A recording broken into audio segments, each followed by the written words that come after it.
დღეიდან საქართველოში გერმანიის მთავარი სარკინიგზო ოპერატორი Deutsche Bahn შემოდის უკვე ხვალიდან კი ევროპაში მოქმედი სარკინიგზო და ავტობუსის ბილეთების შეძენა თბილისში იქნება შესაძლებელი.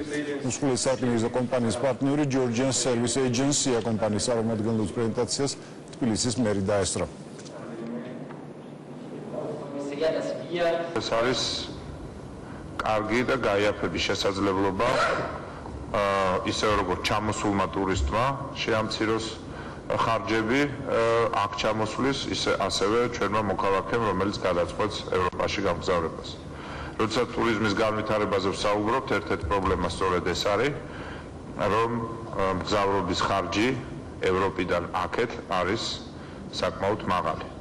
ამიტომ ყველა გადადგმული ნაბიჯი, რომელიც ამ მგზავრობის გაიაფებისკენ არის მიმართული, ნიშნავს ტურისტთა რაოდენობის და შესაბამისად აქ შემოსავლების რაოდენობის ზრდას.